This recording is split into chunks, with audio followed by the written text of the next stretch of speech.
Welcome to the Victorious Souls podcast with me, Danielle Burnock, that lady on the internet who loves you, connecting you to the love that heals so you can love yourself from survive to thrive. Today, my guest is Doris Swift, my friend. I've known her for a number of years, and I'm delighted to share her story with you today because this isn't something that I've really heard anyone talk about. I'm not saying no one ever did, but I haven't heard about it, and I really want to share this with you, my listeners.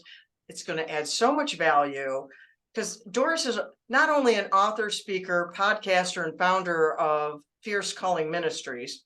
Her passion has been in helping women live out their calling with a deep connection to Jesus and with boldness for over 30 years. But recently, she's experienced a trauma I've heard very little talked about after the front page news. And she has a new book coming out. So we're going to talk about that too. So welcome to the show with me today, Doris. I am so excited to get into this today. Thank you, Danielle. It's so great to be here. I appreciate you having me on. It's fun. Yeah. So tell my listeners a little bit about you, about Doris. Tell them about Doris.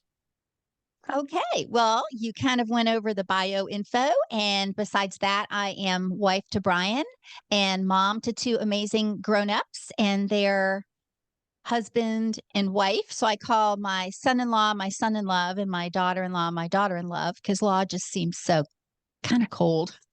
And then we have 6 grandkids. Ooh. And we live in Central Florida. And just, yeah, so I am on staff at my church, and I've just been really drawn to women and encouraging women and ministering to women. So I do lay counseling there and discipleship mentoring as well, which is just such a blessing. And I'm humbled to be able to do that. Oh, that's wonderful. And like you mentioned, you live in Florida. So that's kind of like the hurricane capital of the world kind of thing. So have you ever been affected by the weather down there in an adverse way? Well, as a matter of fact, yes. I was originally born in New Jersey and moved to Florida in the 9th grade. And Florida is known for hurricanes. We have a hurricane season. You know, we've got the 4 seasons, then we got the hurricane season. We have It's like an construction extra season in season. Michigan. We Yeah. have the 4 seasons and And construction season. So I think every state has its thing. yeah, yeah. And I really never really thought about that until I just said that right this moment. And then we were talking about it. But yes, hurricane season. And usually it's fine. You just watch the news, and the good thing is that days ahead. It's a little bit different than maybe a tornado or an earthquake. You have some warning. You have several days warning actually Wow. to prepare and get all of your supplies, and you want to get to the store as quick as you can before all the water's off the shelf, and get the gas that you need and all of that for generators. And if you have to leave, you have to make a decision if you are going to evacuate or stay. So yes, we've had quite a few hurricanes over the years that we've lived here. But Did you ever have to last year evacuate we previously? did evacuate a few different times. We left, and it wasn't necessarily because it was going to be a direct hit or it might be catastrophic. Some of them are, and then they get downgraded, which is fantastic. But we have left the area just because we have a lot of trees in our yard, and there's the danger of the trees coming on down on the house and that kind of thing. There was one year where our entire family kind of caravan together, and all the hotels were booked up all the way up the coast. We could not find a place to stay. So we wound up parking in the back of a huddle house, which is open 24/7, which worked out fine because then you've got What's a food and huddle restrooms. house? It's kind of like a pancake house, waffle house, Oh, something like okay. that, but it's called the huddle house. And so it was open all night, so it was perfect, but we won't ever forget that. But I bet most not. of the time we ride it out. You huddled behind the We huddle huddled house. behind the huddle house. Yeah. It was fun. The kids liked it. It wasn't the best circumstances, but it wasn't the worst either. And How I old are think your it's kind of kids a fun then? memory. They were young, and I don't even remember what year that was, but yeah, the kids were younger, and my mom and dad were there, and my sister and her family. It was quite the caravan. So All right. Well, then last year changed your story. Tell us what yeah, happened last year. last year changed my story for sure. We've had flooding in our neighborhood before when the hurricanes would come through and our street would flood. And that happened over the years. We have videos. I mean, the kids are grown and married and have kids of their own now, but we have videos when the kids were younger, they would be canoeing up and down the street. It kind of looked like Venice. But we've never experienced a flood in the house. We've never had water come in, even all those years that we've been here and all the threat where the water would come up. But last year, when Hurricane Ian came through, it was a very unusual storm. And even all of the weather people and everything were saying how it was a storm that hasn't happened in, like, I don't know, hundreds of years or something. It Mm, was a very strange storm, and it just would sit and dump all of this rain. And my husband even said we had maybe like 6 months worth of rain in one day. it was wow. it was a lot of rain. And usually we're concerned about the wind because of the hurricane force Yeah. winds. That's how they That's what I always rank the thought of a hurricane. I categories. think of wind and knocking things down and blowing things around like a tornado Yeah. with water, Yes, like a exactly. wet And that's tornado. usually, I know, it's like usually what you think about, and that's usually our concern. And the water, yes, you get sandbags and all of that, but this one was so different, and it was just the rain would not quit. And when that happens too, if the environment is not prepared to take on all of that water, the ground just becomes so saturated and there's nowhere for the water to go. And then we have some bodies of water around where we are. And it was just, there was nothing that really could stop the water flow and the water rising.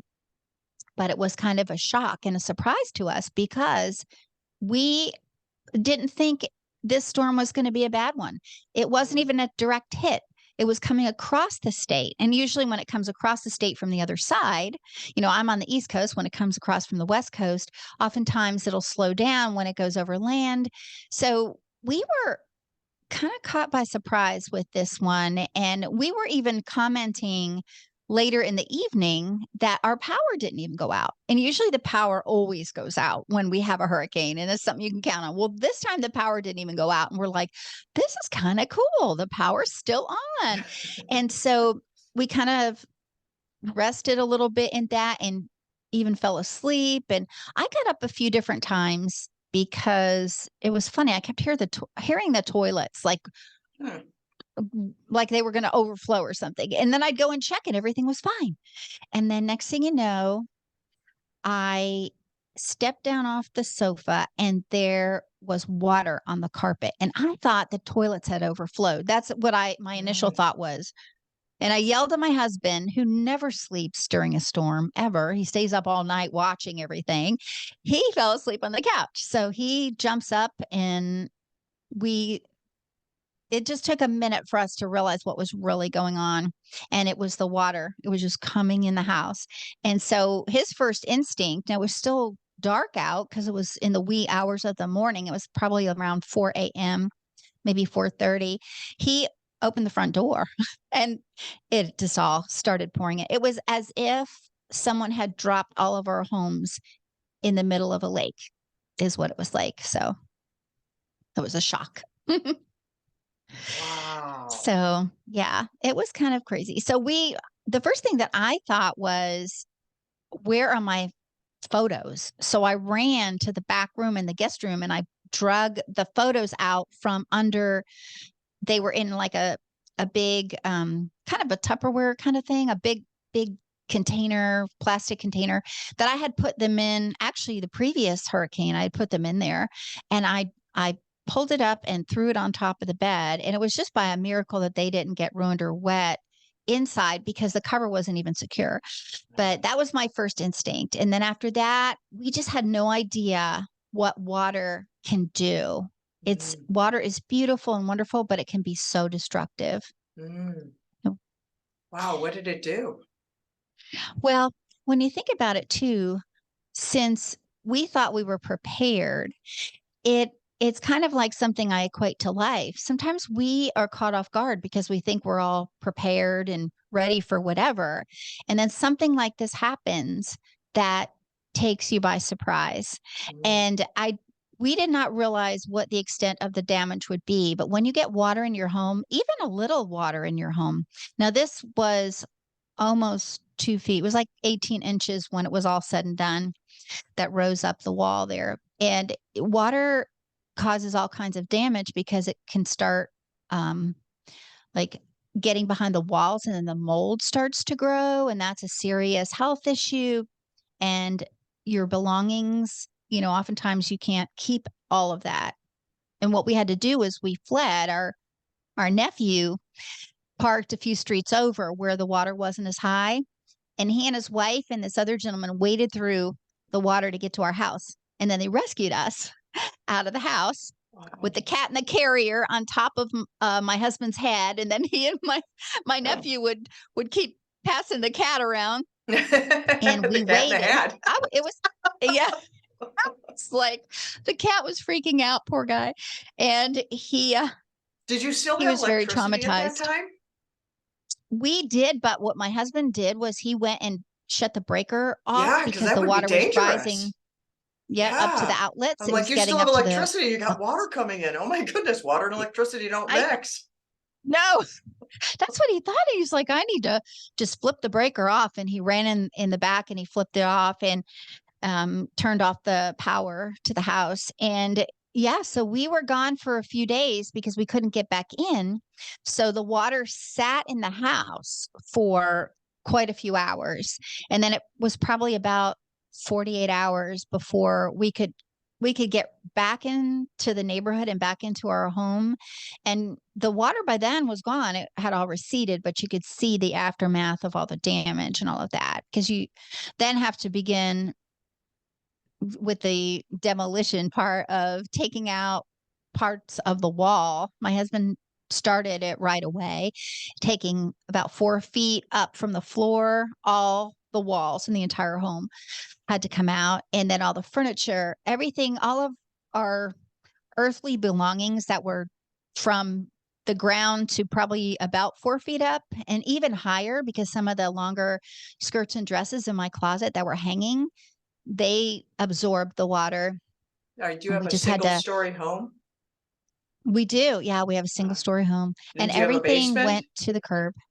We don't have a basement here in Florida. Okay. So that was a blessing. Some people have the basements in different areas, and they have the sub pumps or whatever that'll pump the water Mm, out. But I, we don't have basements here because of the water level. mhm. And so, yeah, but it was just a sight to see because all of our neighbors were going through the same exact thing, and all of the belongings in the aftermath had to be piled to the front of the house, and just a stack of all the furniture, everything that we needed to throw away. But an important thing to remember is make sure to take lots of photos of the things that you've had to discard and throw away, so you have a record of that. But yeah, so it was a very devastating thing to happen, and it was exhausting because we were displaced for a while. We could not live in our home because of the threat of the mold, and we had to Yeah. make sure that all of that was clear and clean, and the air was good quality air before we could move back in. How long So we did had to you stay stay. in the house with when the water was coming in before you were rescued? I remember you telling me this one part of the Yeah. story that I was just because you talked about it being surreal. And I remember you Yeah. telling me you were sitting on the sofa and you watched a tadpole swimming in your house. I mean, when was that Yeah. happening? And it's Yeah. It was it was crazy. Because we weren't sure what we could do, because the vehicles were also taking on water and in the driveway because it had gotten that far up and come into the house. So we weren't quite sure what we were going to do. And we were in the house probably, it was late afternoon, I think, before my nephew just appeared at the door. Was it raining that My, whole time? it was still raining. Yep. Still raining. And yeah, so I think because Brian had posted about it or messaged, let's say some family, my sister-in-law or something. And so next thing you know, he's at the door, and he's used to rescue because he's a firefighter for NASA, Uh, actually. So anyway, we were just so thankful to see him and his wife Cherie and the other gentleman that came to help us. And we just had to grab what we could and throw it in plastic trash bags and take it out with us. And so that's what we did. But it was something that we didn't expect. And it's like, you're kind of just going through the motions because, like you mhm. said, it was so surreal. When I was sitting there, I was making phone calls to report it to the insurance and all of that because, we were just, I mean, there wasn't anything much else to do. And so I made sure I made those calls and put the report in. But yeah, there was definitely a tadpole jumping around and it's like, what is happening? It was just Yeah. very surreal. And, Yeah, I surreal didn't is really a good realize the word extent. for conveying people the level of emotional disturbance. Because we could Yeah. talk about it was Yes. raining and water came in the house and all sounds like a whole bunch of facts. That's where I want to Yes. pause for my listeners to think about that. Imagine sitting on your sofa watching a tadpole jump in your living room. How would you feel about that? Yeah. Yeah. That's surreal. It's like, wait a minute, this is like a video game. What's going on here? Yeah. It is so strange. And the water wasn't even clear water because of the sewers were starting to back Oh, up and overflow. So it was really bad. But yeah, so just oh, I mean, pause and think about these are things that yeah, people don't think about. yeah, Oh, it's rain, it's clear water, it's clean, because we don't know. yeah, Until we've walked yeah, through this, we don't know. Until I walked through Alzheimer's with my mother-in-law, I had no clue how awful it is. So I want people to yeah. understand that when people have gone through these devastating things, this was traumatic for you. I mean, you're like walking through zombie like It and just was. one person, one foot bop in front of the other. I can't even talk right. I'm trying to convey it and I didn't even go through it. Yeah, you're so right, Danielle. And like you said earlier, what happens after the front page news when Yeah. people kind of go about their regular normal business. And I'll just say, you know, I've done that too. You see all kinds of things on the news and things that are traumatic in other people's lives and devastating things that are happening in your neighborhood or across the globe. And it you just cannot understand the impact of it. And I Yeah. think until someone has actually gone through and lived through it, it's really hard to understand. And people are very well meaning and they want to help. And that was a blessing that came through from this very difficult thing. Because as you always say, trauma is personal and it really affects people differently the way they because some people had a good support system, even some people have a strong faith, some people don't have anyone, and Mm, maybe they're elderly and they're homebound. There were so many difficult situations, and out of all of that, well, how we say beauty from ashes, it really brought out a community of people that were wanting to help. So people would come by and be driving up and down the road, bringing hot meals to the wow. neighborhoods and bringing clothing and things, to try to replace what was lost. And community really started happening around the neighborhood with the neighbors. We were all we could understand what was happening. We've been through a similar situation, although it affected us differently, but we could understand and we could help each other. Like Mhm. someone has this so that they can loan it to that person, or somebody has this or that, or just the encouragement part of it, Mhm. knowing that you're not alone. I think it's so important. And it's an opportunity for other people to bless you and receive a blessing, Mhm. because oftentimes we're the ones wanting to bless other people, but we have to learn that it's okay to say we're not okay, and that Mhm. we can receive a blessing from other people. Yeah, there's no shame in accepting help. Not being able to accept help can be a trauma response. There's a name for it, counter independence or hyper independence or counter dependence.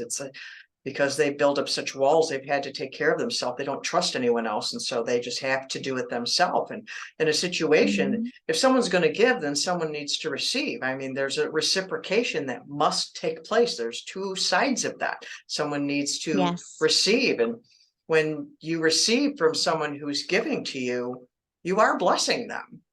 And when they're Mhm. coming, with a prompt to do it, giving heart, you are being a blessing to them. We're not talking about being a freeloader on people. That's not what we're talking about at all like that. No, I Because people totally are get what you're afraid of saying. that That's true. too. But we need each other. And your story about community was very touching to me, because you have neighbors that they had like an RV or something you lived in for a while. Didn't that happen? Yes, yes. Friends of ours, Roxanne, and Bill Kane, they live actually at the end of our street. I met Roxanne after I left banking, because I was a banker for 29 years, and then I left banking, and I was kind of in between what I was going to be doing. And I worked with my husband for a little bit in his business. And so I started working at a local crisis pregnancy center as a volunteer, and Roxanne was a director there, so I got to meet her, and we really hit it off, and we've been really fast and good friends ever since. And they live at the very end of our street. Our street, well, she's like at the 34th block. So it's a long street, and I'm in the 34 22nd blocks block. is kind of a long, So yeah. yeah. So anyway, they had, just offered this to us because we stayed some at our son's, and then in our daughter-in-law's, and then we went and stayed a little while at my daughter and son-in-law's house, which worked out really well because they happened to have been away with the kids when this happened. So we had their whole house, where we could just kind of, be away from all of that. But they live about 30 minutes, 25, 30 minutes from us. And this came at such a wonderful, opportune time because we were able to have their 26-foot camper, and it's like a kind of a pull camper that you hook up to the truck, and it really nice. And they said, we're just going to park it in your driveway. You can stay in there while you're on site and can work on the house, because my husband was doing a lot of this stuff on the house. So that was such a big blessing to us. And because people were kind of scrambling. A lot of the neighbors, you would go up and down the street and see RVs all up and down the street, because they would go to the places and rent them or lease them or whatever, or some people that had them would loan them to their friends, and that's what most people were staying in until they could get back into their homes. Other people had to just leave their home. And so just up until a few months ago, people were still taking walls out and stuff, which, is really bad when it gets to that point. But that was a huge blessing to be able to do that. And so it just, people would ask, like, what happened with your faith when that was all going on? Were you questioning God? Were you mad at God? And I'm sure that people have that response, and it's okay to talk to God about that. If something happens and you don't understand, and you want to just have a conversation with God about that. But for me, it just continually drew me closer, and I just had conversations with God, and just like, what is the wisdom of the next steps we need to take? And the overall feeling, though, Danielle, when people would say, "How are you doing?" I guess my response oftentimes was, I'm just exhausted. That exhaustion beyond Mhm. tired.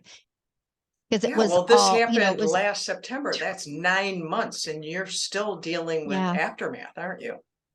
Yes. Yeah, we still have some things that we're finishing up in the house. We have been back at the house, praise the Lord, for several months. And so that's been a blessing. And so now I can be back in the house and do like recordings and all of that and live in the house. But there's still things that we're doing in the house that have to be completed. And when you order doors and things like that, sometimes the sizes aren't right and all of that. So it's a little bit of a setback, but yeah, we're back in the house, but it's still not finished. I mean, it's good. It's in good shape, but there's just the finishing touches like the trim and Mhm. the baseboards and those kind of things that you Yeah. just take for granted that your house has baseboards, you know what I mean? Until you have to rip them out. Yeah. Yeah, we don't think of So all yeah, those details, which is why I yeah, wanted you to share your story like this. And going through something yeah. like that, it would be easy to develop a victim mindset or a victim Hmm. mentality or to feel, Yeah. why did this happen to me? How did you intentionally become a victor instead of that? That's a great question. I had to really stop myself and remember that I wasn't the only person that this happened to. And my sister actually, her house flooded as well. She lives a city over from us, a city north of us, and her home flooded. And then we started calling ourselves the Flood Sisters and, Oh boy. kind of tried to help and encourage each other and everything because it was like the Flood Sisters. But, it was very challenging, but I'll have to say, overall, it did help my faith, whereas I could lean on the Lord, knowing that it would have to only be His strength that could, get us through. So I don't know if did that kind of answer the question or, Well, you leaned into your faith. That's how you overcame. yeah, Is you leaned into your faith yeah, and yeah. believed that he would use the word beauty for ashes. I have trouble doing that because there's water and there's not ashes in water. So I don't know what Right? the picture would be if you use water. I don't know. You turn a mermaid from a fish. I don't know. So, I mean, Yeah. Yes, and it's so funny too along the way as you're clearing stuff, you're clearing debris out of your house, which is actually your belongings, oh, trying to just peel pause there away. for the my Yeah, listeners to that word. yeah, Think about your yeah, home and there being something called debris in your home. It's just yeah, that's yeah, painful to hear. Oh, yeah. It's because it doesn't belong there. We look at something and we go, this does not belong. This does not compute. This does not belong here. This is not normal, to have all of this in the house. And then trying to go through all of your precious mementos and things and peeling photos apart and all of that. hmm. But little glimpses of God was right in all of that. Like he would constantly remind me that he was right there. Like I came across a little, I don't know, it was like just a little tiny piece of paper that you'd like rip off a notepad. Hmm. And I had written a scripture verse on it. And I don't know if it was from when I did a study or when it was from, but it was Deuteronomy 33:25. And the scripture said, your sandals shall be iron and bronze, as your days so shall your strength be. And it just was right there. And it was written in marker. So it had kind of, how like when you write in marker and then you wet it, it kind of fades or Bleeds. like bleeds a little bit. Yeah. And it just stood out to me. And I was like, oh, okay. So shall your strength be. And I think that was a blessing that was actually Moses was saying that to the tribe of Asher. But I said, I'm taking that for me. And then, you have other scriptures that come through, like the Isaiah 43:2 that talks about, the waters won't overtake you. And, those kind of things really have such deep meaning when you're Mhm. going through something like that. And yeah, along the way, I would come across things and I would post them on Facebook and say, oh, look at this encouragement from the Lord, in the Mm. middle of all the chaos and everything. So it was good. But it was an opportunity also to encourage other people that were going through it as well. And I work at my church on staff there. And so we had a lot of phone calls from people that needed assistance and help and all of that. And so I was able to be on that end and actually say, I can kind of understand somewhat of what you're going through and offer some encouragement there too. So Yeah. it was quite the thing. Yeah, but then you went through all of this and now you have a new book. How do you have a new book when you've been going through all, where did you write? When did you write? How? Tell us about this book. Well, yeah, it was just something that started because the book has been in the making for over a year. When I signed the contract for the book, I believe it was actually May of 22. So I had been writing it all along and different Mhm. things would come up. Okay, so the name of the book is Surrender the Joy Stealers, Rediscover the Jesus Joy in You, and it's rooted in John 15. And so I'm writing through this book and these things kept happening in my life, which oftentimes you'll hear, and you've experienced that too, Danielle. When you're writing a book, you're kind of either have lived it or living through it, or something about your experience is pouring into the book. And so things would happen and I would think, yes, this is definitely threatening to steal my joy. And so then comes the flood.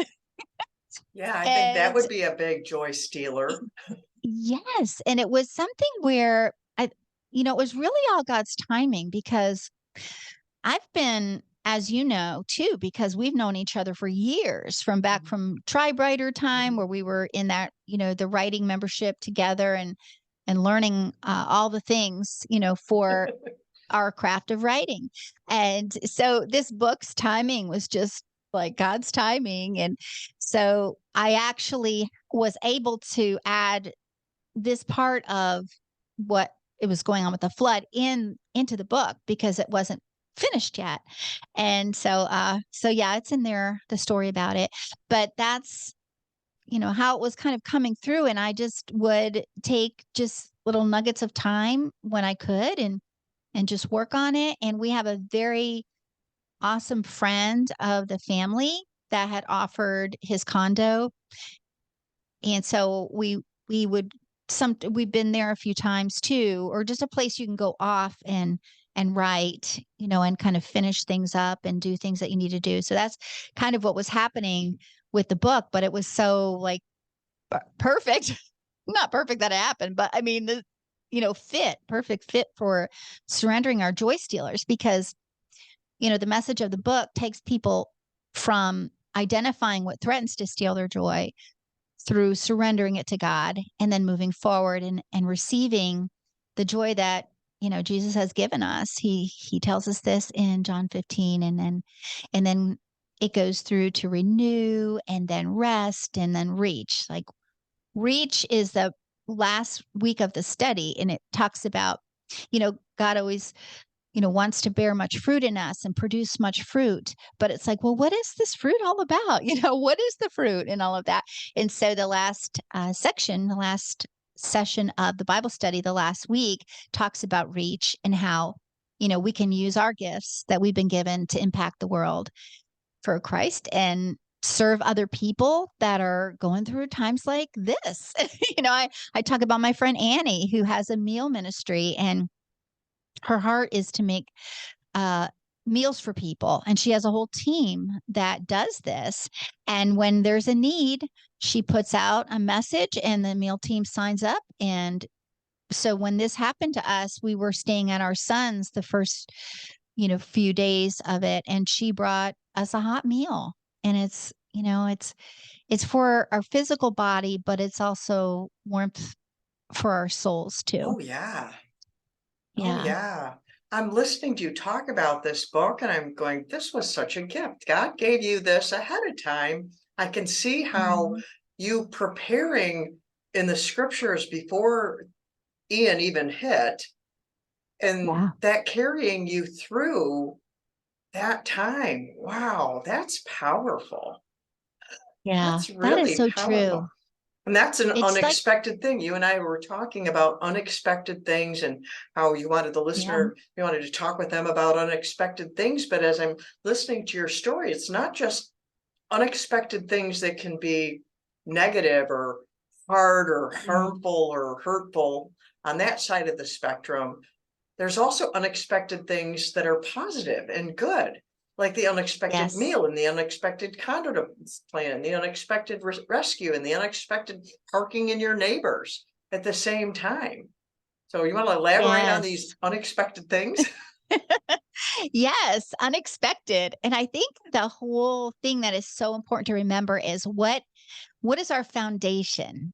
Do we have a firm foundation? Because when you think about it, we've lost so many trees over the years because of all of the hurricanes and the flooding, because the water saturates the roots of the tree and they can no longer stand. So once those roots get so saturated and the ground gets so saturated, it weakens the root system and it weakens the foundation and the tree topples over. And once that happens, you got a dead tree. I mean, it's no longer any use except maybe for firewood if you dry it out. But It's like the that's tree how our life drowns, is too. right? Yeah. It's like the tree Yeah, drowns. literally. Never thought of a Yeah. tree And drowning before. Wow. yeah, it's just and it's just very vulnerable to Mhm. all of the things that are coming at it. So in our life, we can be vulnerable too if we don't have a solid foundation that we've, like you said, about the book and things, all the way being prepared for things like that that are going to happen that we don't know about, the unexpected things. But I love how you also brought up that there were unexpected blessings in all Yeah. of that, because that is such a great thing to focus on, because oftentimes we focus on all the negative things that seem to shout louder in our lives than all the blessings and positive things. So that's something that we can intentionally do, is to focus on what good has come from it. And like, the Lord says in his word that he does work all things together for good for those who love him and are called according to his service um and his purpose in Romans 8:28. So that's just something that continually was a reminder to me too. It's like, oh, this is bad, but look, and even when we think about there's an enemy of our soul who wants to allow and create havoc. His only purpose on earth is to steal, kill, and destroy. And then we think about the fact that how God turns it around and what he means for harm, God can use it for good. And so the nuggets of truth and beauty come from it. But it is a choice. Yeah. It's a choice. We could, like you said, we could just wallow in it and remain a victim in it, because we don't see how we can actually be active participants in the hope and the solution of the issues going on around us, and be hope and encouragement to someone else, rather than just being isolated on our own and not receiving what God is wanting to give us. And that's the joy that he's put in our hearts. Yeah, because I'll carry us through. I'm reminded of an old joke that there was a flood and this guy said, God saved me. And they sent a boat and they sent a helicopter and they sent a this and he didn't go. And then he's in heaven going, God, I prayed you'd save me. I sent a boat. I sent a helicopter. We need to reach out and receive the Mhm. help that God has given us. And Yeah. that doesn't mean we ignore the bad either. I want to pause here for my listener because we are not peddling, Doris and I are not peddling toxic positivity where we pretend that everything's fine when it's not. Right. Nope. We Yes. have to validate what is going on. We have to feel the pain and walk through it to the other Mm. side, but we can feed the hope and feed the Mm. positive and make that stronger in us. Yeah, amen. And that's why I felt it so important that the very first week in the Bible study is to reveal. All the weeks start with an R. So the first week is reveal. And we need to reveal what's going on, reveal what is threatening to steal our joy. And sometimes we might not even realize what it is. It could be Mhm. something from our past that's causing these things to happen in our lives that we haven't yet realized that that's Mhm. what it is, making a connection, kind of praying about what is it, and putting a name to it. Yeah. And I tell the story about when I was in banking. I went through a couple of bank robberies, but one in particular was more traumatic than the other one. And whenever you have a robbery at a bank, you have a description sheet that you have to complete after they leave and everything, you're safe to start doing that. And each person on the staff has to separate themselves and write a description of what they saw, Mhm. to identify these people or this person that came in. Mhm. I call them the joy stealers, that try to come in and store door. But this way, the police can identify them, because unless you identify, they can't be dealt with, Right. and you know, so a threat can't be eliminated until it's revealed, until Right. it's identified. So, and that's like the very first thing to work through in the study.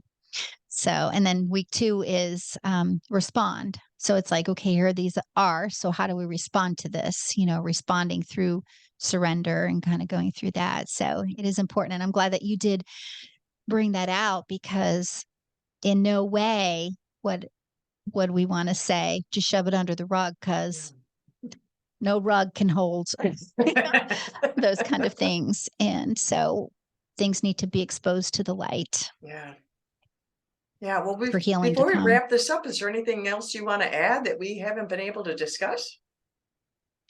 I just want to add that, I appreciate the listener listening in or watching, if they're watching through YouTube, and that it's by no accident that you're here. It's by no accident that you're listening to this. It's by no accident that you love Danielle, because she certainly does love you. And I love when I see that on the internet, when I see her posting, "Good morning, I love you," and then the hashtag about the woman on the internet that loves you, right? That's That your lady. It's hashtag. that lady on the internet That who loves lady, you. That lady that on the lady, internet who yeah, loves you. That lady. yes, that lady, yeah. And, it's just to be encouraged that we're never alone in whatever it is that we're going through. And it takes more courage to step out and ask for help, but that's not a weakness, it's a Right. strength. Amen. So, yeah. So I just want to encourage the audience today, whoever's listening, that if there's something that you're struggling with, that it is not a weakness, and not to let the other voices kind of tell you that you don't need help, or, if you ask for help, that it's something that you're, weak about. Your faith should be stronger. You should pray harder, read your Bible more. And it's like, no, no. No.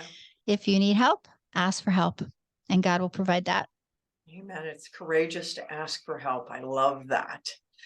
So how Yes. can people connect with you, and when does your book come out? When it's launching? Where can they get it? Tell us how people can connect with you and your book.